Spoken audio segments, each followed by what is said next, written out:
Bonjour, dans cette capsule, je vais vous expliquer comment créer une activité questionnaire dans Moodle. On va aussi voir tout d'abord c'est quoi les possibilités, puis c'est quoi les avantages. Alors moi, c'est une activité que j'utilise avec mes élèves afin qu'ils s'auto-évaluent. L'avantage de ça, c'est qu'en fait, ils peuvent consulter leurs réponses précédentes. Ils peuvent répondre plusieurs fois au questionnaire, ce qui fait que j'ai pas besoin de recréer un questionnaire à chaque fois. Euh, Par exemple, là ici, là je suis en mode étudiant. Si un étudiant donc veut compléter le questionnaire hebdomadaire, il clique sur le questionnaire hebdomadaire, il peut répondre aux questions. Là où je leur demande, par exemple, c'est quoi leur degré de motivation, puis là, il peut se prononcer, c'était quoi ses objectifs de la semaine dernière. Donc, ils peuvent faire un retour sur la semaine précédente. Par exemple, si c'était terminé chapitre 2. Est-ce qu'il a atteint ses objectifs? Pour dire oui ou non. Admettons qu'on dit non. Pourquoi? Il pourrait répondre, j'ai trop perdu de temps, j'avais des problèmes personnels, je me suis trop absenté. Que devrais-je changer? Je devrais me mettre au travail plus vite, plus rapidement. Quels sont mes objectifs défis cette semaine? Ben là, ça pourrait être, OK, ben là, c'est vraiment terminer le chapitre 2. À ce moment-là, on peut envoyer le questionnaire. Donc là, l'élève a envoyé un questionnaire et il peut voir ensuite ses réponses. Il peut même voir toutes vos réponses, c'est-à-dire toutes ses réponses, c'est-à-dire que là, à ce moment-là, on voit toutes les dates qu'il a rempli le questionnaire. On voit que j'ai rempli le 4 juin à 14h54 pour la question 1, c'était quoi son degré de motivation. Je pourrais voir l'évolution du degré de motivation, c'était quoi les objectifs, même chose, je pourrais voir c'était quoi les objectifs de semaine en semaine, etc. Donc, c'est quand même un avantage de pouvoir faire ça, parce que là, même si la semaine suivante, l'élève retourne dans son cours, puis il se demande ah, c'était quoi donc que j'avais répondu. Il peut retourner dans son questionnaire hebdomadaire, puis voir ses réponses ici. Euh, donc là, même, je pourrais les mettre individuelles, comme ça, il pourrait revenir la semaine précédente où ça affiche les réponses de la semaine précédente, puis là, la semaine d'avant et la semaine d'avant. Alors ça, c'est le potentiel de l'outil. Maintenant, si je reviens à mon rôle normal, comment est-ce qu'on crée un questionnaire? D'abord, je vais activer le mode édition. Quand on va dans Ajouter une activité ou ressource, je sélectionne l'activité questionnaire. Je peux donner, mettons, auto-évaluation quotidienne comme exemple. Je pourrais donner une description.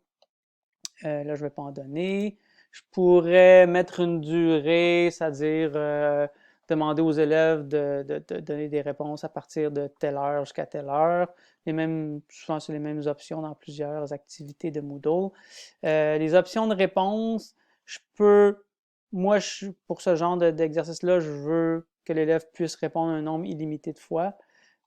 Évidemment, je pourrais dire répondre chaque semaine ou répondre tous les mois, ce qui serait pas mauvais non plus. Dans ce cas-ci, on veut savoir qui a répondu quoi, donc on veut que ce soit pas anonyme, donc nominatif. Est-ce qu'ils peuvent voir toutes les réponses? Ça peut être plus délicat. Je pourrais à ce moment-là dire jamais, je veux juste qu'ils peuvent juste voir leur répondre à eux. Ou est-ce qu'on sélectionnerait que pourrait voir les réponses des autres? Ça pourrait être si on veut vraiment juste faire un sondage, puis qu'on veut juste sonder l'opinion des élèves. Même chose, là, bon, je vais passer rapidement là, sur les notifications et le reste. Pour aller plus rapidement sur les options de contenu, Il y a plusieurs options. Si on est à l'aise, on peut créer carrément un nouveau questionnaire. Ce qui peut être bien, surtout si on utilise à peu près le même questionnaire dans plusieurs cours. Je pourrais copier un questionnaire existant ou un modèle de questionnaire. Dans ces deux cas-là, je vais pouvoir modifier le questionnaire. Il y a une troisième option qui est un questionnaire public. Ça peut être intéressant. Par contre, faut juste être conscient qu'un questionnaire public appartient à celui qui l'a créé. C'est-à-dire qu'il y a juste lui qui va pouvoir voir les réponses, ce qui fait que ça devient peut-être un peu moins intéressant. Bref, là ici, là, je pourrais sélectionner un modèle existant, auto-évaluation, mathématiques, FBC, Lemoine-Iberville. Bon, j'ai les autres réglages normaux là, mais là, admettons que je fais enregistrer et afficher. Mon questionnaire apparaît. Si je veux voir les questions, je vais aller dans ma molette ici et là, je vais voir toutes les questions. Ce qui me permettrait, bref, de les modifier, d'un. Ça me permettrait aussi de rajouter des questions. Si j'ai ajouté type de questions, là, on aurait bouton radio, ça c'est un choix de réponse, mais un seul choix à la fois, c'est-à-dire que l'élève peut ne répondre qu'une des options. Case à cocher, ça, c'est l'élève peut cocher plusieurs cases, admettons, comme tantôt quand je demandais c'était quoi les raisons que ne pas atteindre l'objectif, il pouvait cocher plusieurs cases.